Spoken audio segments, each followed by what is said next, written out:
Sabik ng mahalikan, mayakap ka't masayaw sa ulan. Ang mundo'y gagaan, mundo ko'y gagaan. Ano,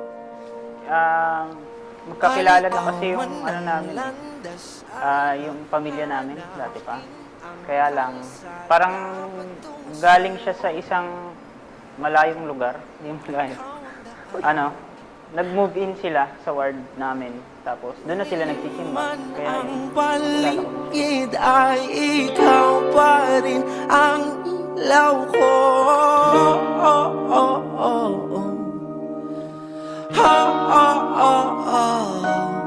Bakit tuhaw sa iyong sayaw?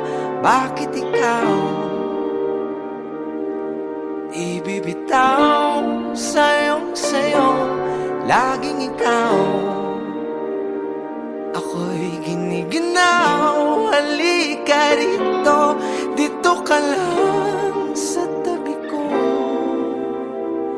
Mananatiling uhaw, kahit ganyan, uhaw, masaya kami kahit ano, minsan nag-aaway kami.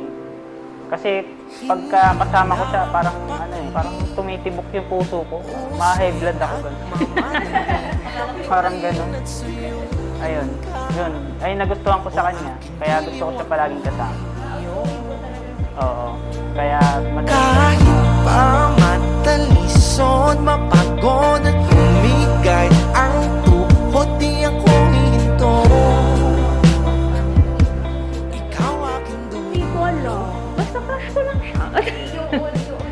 Oo, crush ko lang siya. Pero hindi naman yung unang kita ko sa kanya, crush ko agad siya. Pero siguro mga ilang Sundays na nakikita kami sa mga activities, gano'n. Doon, parang, hala, ang pogi pala niya. Gano'n.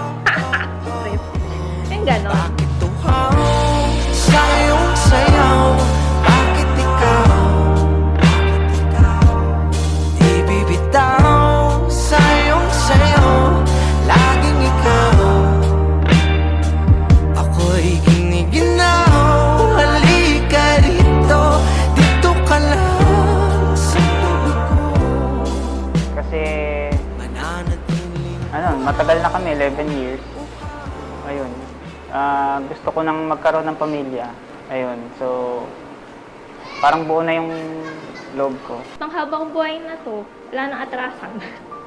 Sasakit na at sasakit talagang ulo niya sa akin. Wala nang bawian.